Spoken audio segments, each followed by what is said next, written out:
Welcome to The Animals. As in previous videos, I've stated my skepticism for the -19 not being able to survive on packages. We've been told from this onslaught by the experts that the illness cannot survive on cash or boxes, etc. Among all the other misinformation and divisive speculation. Well, guess what? The it is surviving quite well on frozen food packages worldwide.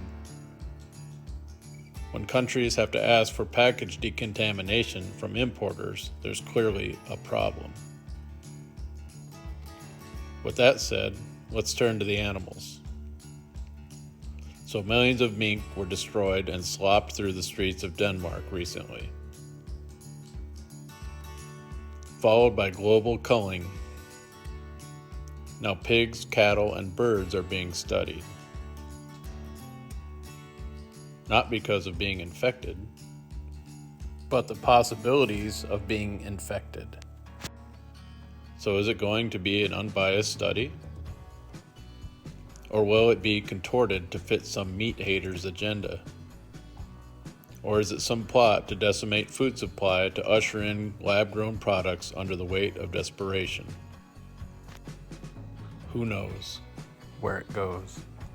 I'm sure it will be well played, well implemented, to where the population hardly notice as usual. So much distraction, so little time. Or will the mass culling begin? Who knows what bizarre events will unfold after what has happened in less than a year? Can it get any weirder? Kind of like these strange stimulus packages that benefit countries outside the US. Wonder why we're sending billions around the globe? The redistribution of wealth? When there's massive poverty, health issues, and a sinking economy right here? How's about them homeless camps? Our people are getting crumbs in mile-long bread lines everywhere. I will take a guess as to why, so we don't bite the hand that feeds us. Our leaders have taken it upon themselves to grease the wheels of the Great Reset, to scratch our potential allies back in hopes of getting a good scratch in return. Their twisted globalism has to start somewhere. Gotta maintain the endless appeal of the US dollar. Stay hungry for that green trash. And of course, getting us conditioned to sharing our portions with the world. Crazy socialists. Do not live in illusion. Everything from here forward is conditioning.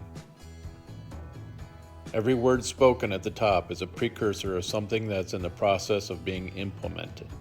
So much illusion. To lower or raise expectation and to plant a seed in your subconscious. Some reasonable doubt. We're being duped, dumbed down, misinformed, and silenced on an epic scale. Some are completely unaware. Amidst the sea of distraction. A campaign of civil division and the destruction of free speech. All while creating a two-tier society where the bottom half get hooked on socialist handouts.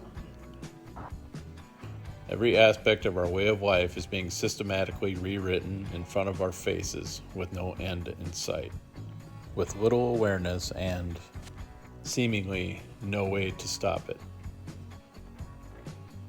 When there's a global effort at the leadership level that is willing to adjust data, falsify statistics, votes, rewrite history, rewrite facts, and manipulate markets.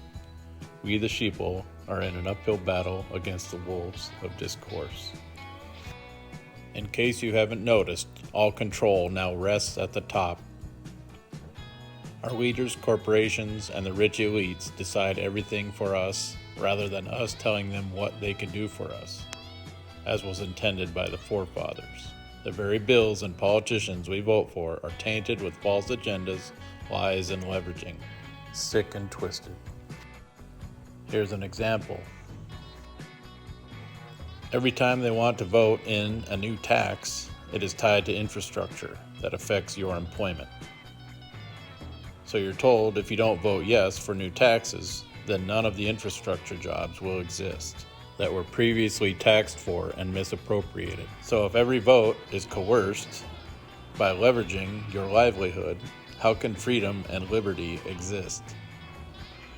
Subtle deception is the slippery slope we are on. How can it be stopped?